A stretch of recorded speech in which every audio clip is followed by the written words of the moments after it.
Hi friends, welcome to Kushi Trick English class. Today we are solving mathematics papers of board exam class 10.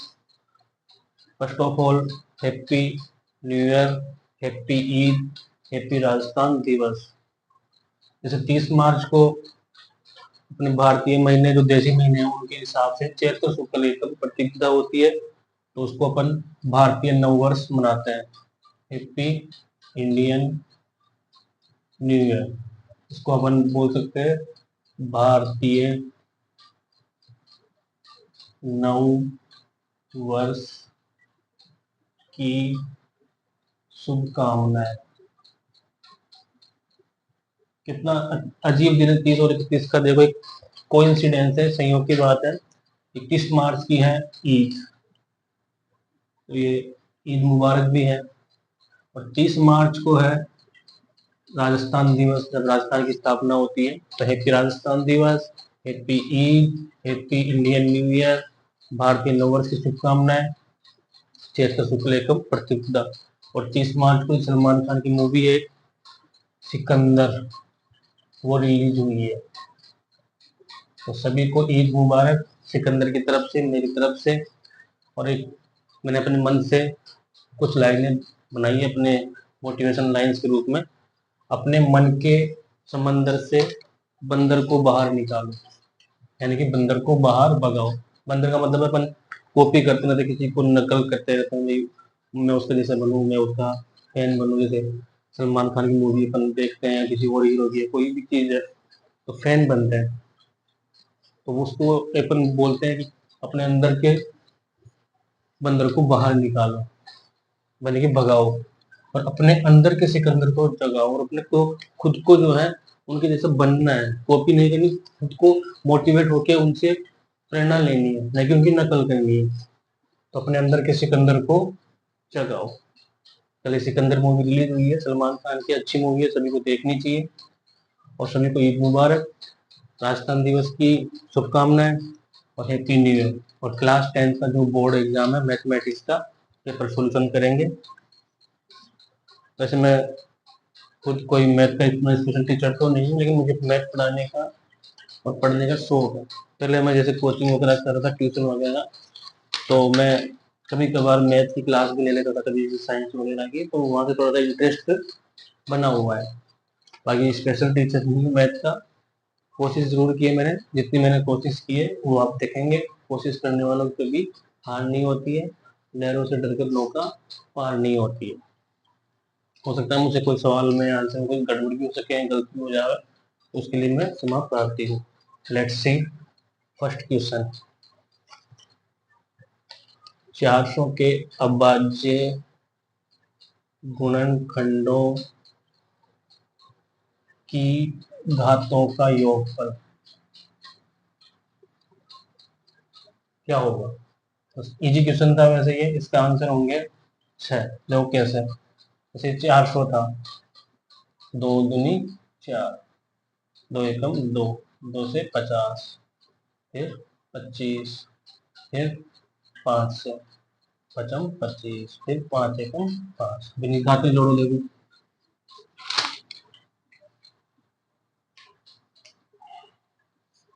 2 की घात कितनी आ रही है 4,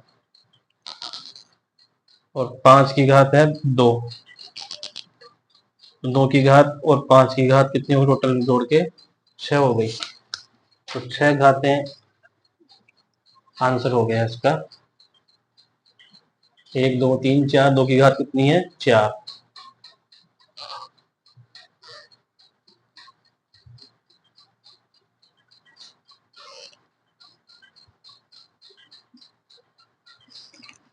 sorry, ये थोड़ा मार्कर में प्रॉब्लम हो गया था, इसकी इंक जो है बाहर आ गई थी।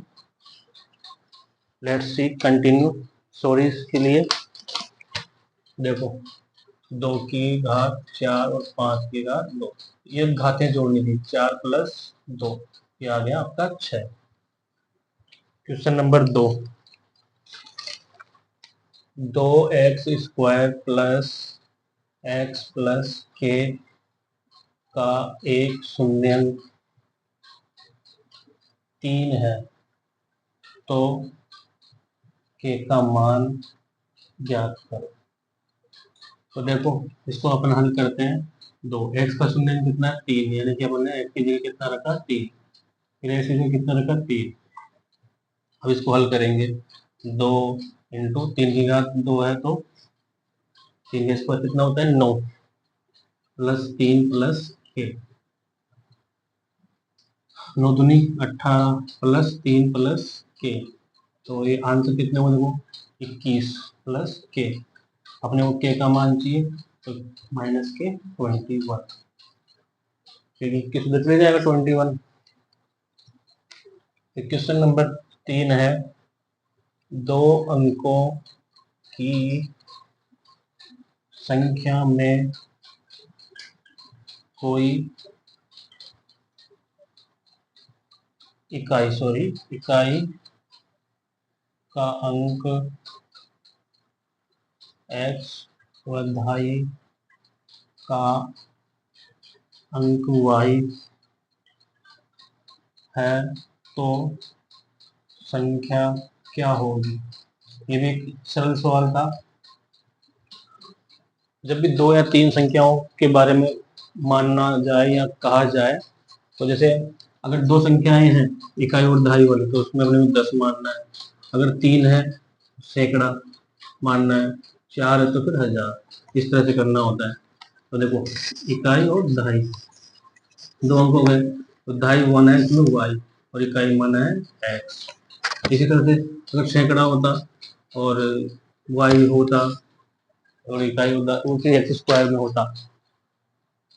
ठीक है, ये हो गया इसका। चौथा सवाल है,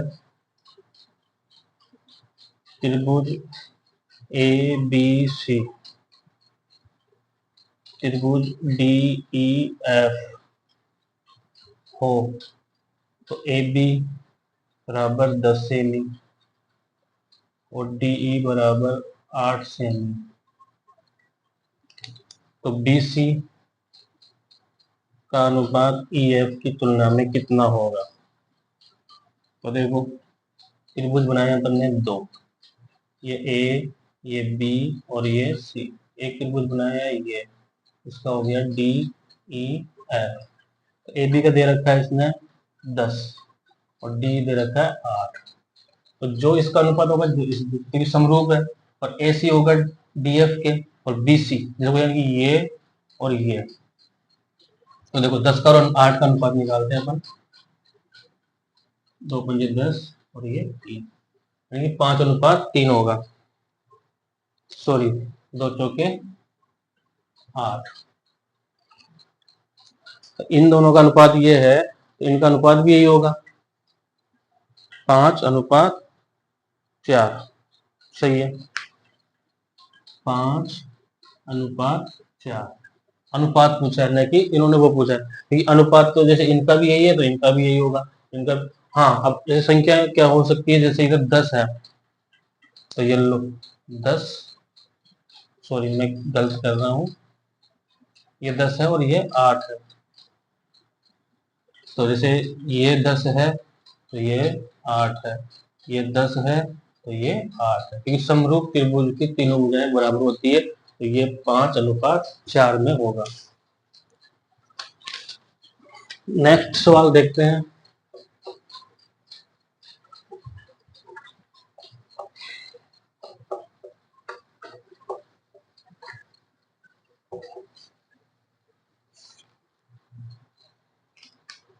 एक सवाल है मूल बिंदु वाला।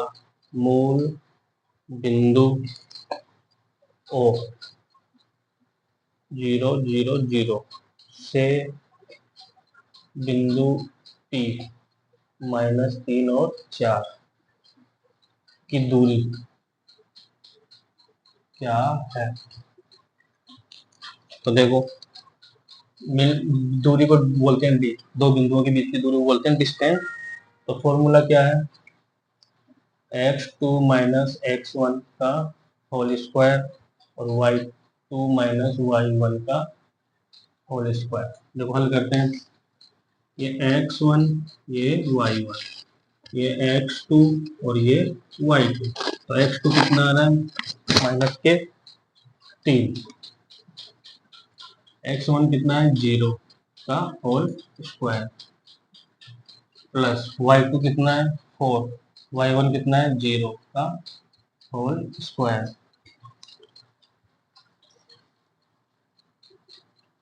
तो ये तो हो गया 9 है ना, और माइनस 0 का होल स्क्वायर, इधर हो गया 16 माइनस 0 का होल स्क्वायर। तो 9 प्लस 16 का अंडर रूट, ठीक है, कर दिया अपन ने।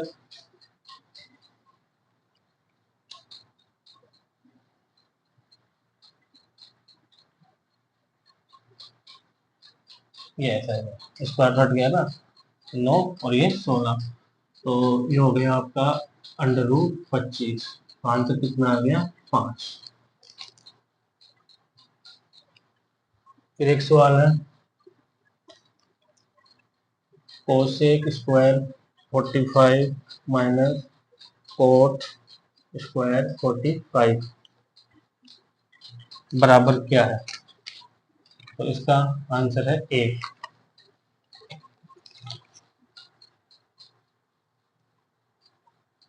जैसे sine square theta plus cos square theta बराबर क्या होता है 1। तो ये भी आपको याद रखने का ही था। कोसेक और कोट, जैसे सेक और कोसेक का होता है, सेक और कोसेक का थीटा समान होता है ना, तो उनका भी एक होता है, जैसे साइन और कोस का थीटा समान होता है। पर ये है कि ये सिर्फ प्लस का होता है, बाकी ये कोसेक का और कोट का और सेक का और कोसेक का माइनस में होता है। तो ये एक था।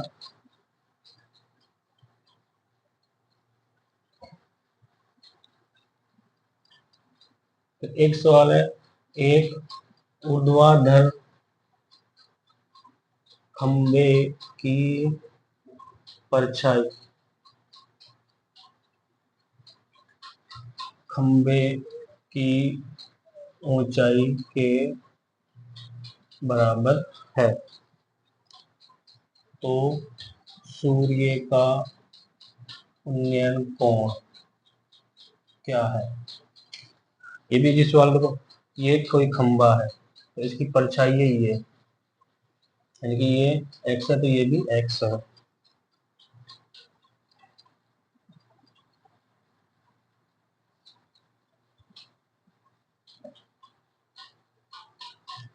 तो देखो, ये कोण है 90 और ये है 45 का, बन जाएगा दोनों, क्योंकि एक समकोण त्रिभुज के 180 का योग होता है। तो ये तो सीधा है 90 और ये 45 है। अब इसका और इसका लेना है अपने को। तो देखो, ये ए बी सी है। अब इसमें लाल बट्टा कक्का लगाएंगे, मान लो अपन। तो देखो, अपन एक तो लंब लेंगे और एक करण। तो लंब और करण, जैसे ये है लंब और करण, तो अब इसमें साइन कोस टेन, कोट और सेक, इसने करण और आधार लिया है, करण और आधार। तो मान लो कि जैसे ये लिया है इसने, क्योंकि अपने को निकालना है उन्नयन कोण, यानी कि ये निकालना था, थोड़ी देर के लिए मान लो कि ये निकालना था। तो इसने पूछा उन्नयन कोण क्या होगा।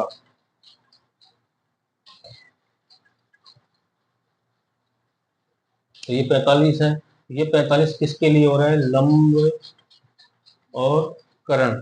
तो लंब और करण इससे ले रहा है, तो लंब और ये तो साइन का हो जाएगा, ये लो साइन, साइन 45 का मान होता है 1। देखो, हाँ, 1/2, 1/√2, √3/2, नहीं, 1 तो नहीं होता, जो भी है साइन करेंगे। जैसे सेक का मान है, इसको सेक 45 इसका मान होता है 1, ठीक है। तो ये अपने 45 डिग्री का कोण होगा, सीधी सी बात है। इसमें सेक कोसेक से अपने को कोई मतलब नहीं, बस ये पूछा कि उन्नयन कोण, यानी उन्नयन कोण क्या होगा। ये तो 90 का है, तो ये 45 का और ये 45 का, सीधी सी बात।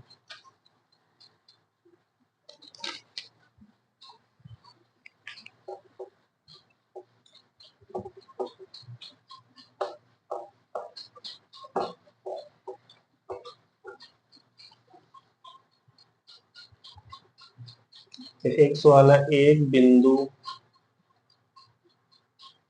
P से एक वृत्त पर स्पर्श रेखा की लंबाई 24 सेमी तथा T की केंद्र से दूरी 25 सेमी है, तो वृत्त की त्रिज्या ज्ञात करो। ये भी बहुत सरल सवाल था। जैसे अपन चित्र बनाया या वृत्त, ये उसका हो गया केंद्र, या मान लीजिए कोई P बिंदु है, तो यहाँ से ये स्पर्श रेखा है, ठीक है। तो इसकी लंबाई है 24 सेमी, ये मान लो Q है, और ये आपका त्रिज्या, और केंद्र से स्पर्श रेखा के मतलब P की दूरी है 25। ये आपका समकोण त्रिभुज बन गया, कर्ण हो गया, ये आपका लंब हो गया, और ये वो आधार हो गया।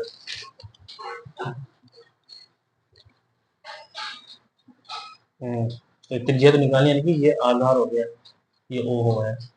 वर्त का तो ये क्या हो गई त्रिज्या, और त्रिभुज का क्या हो गया आधार। तो अपने को निकालना था OP।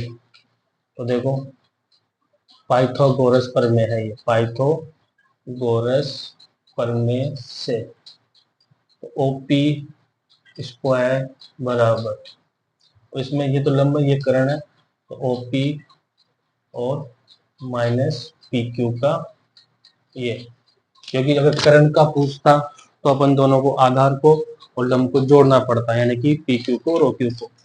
और कर्ण के अलावा आधार पूछे या लंब पूछे तो आपको माइनस करना है कर्ण में से। 25 स्क्वायर माइनस PQ कितना है 24 का स्क्वायर, इधर OP निकालना है अपने को, तो ये हो गया 625 माइनस 576, तो ये हो गया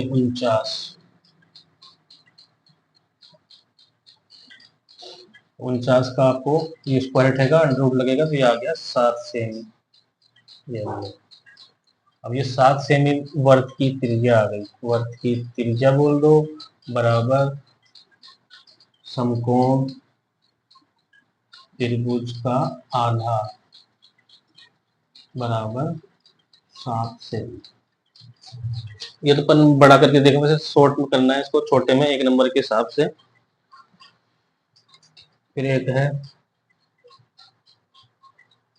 वर्त की त्रिज्या बराबर 7 सेमी है, तो वर्त के चतुर्थांश का क्षेत्रफल ज्ञात करो।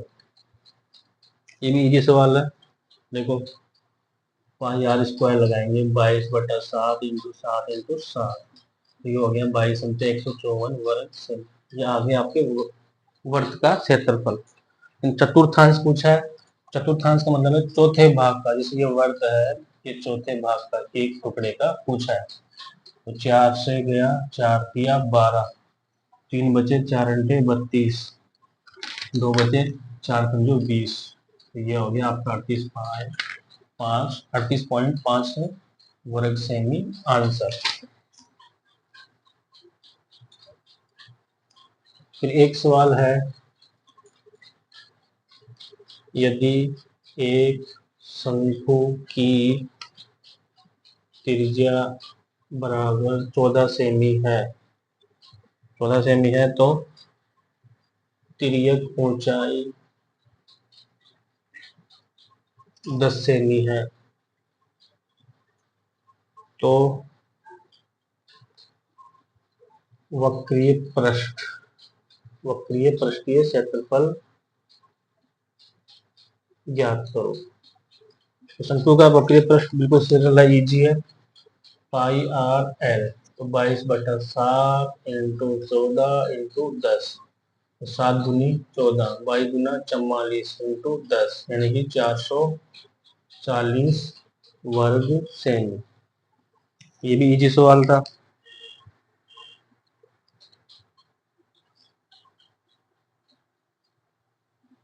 फिर एक है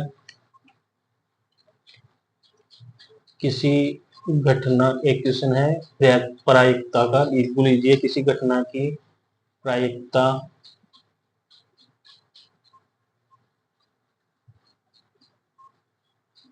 नहीं हो सकती है, नहीं हो सकती है।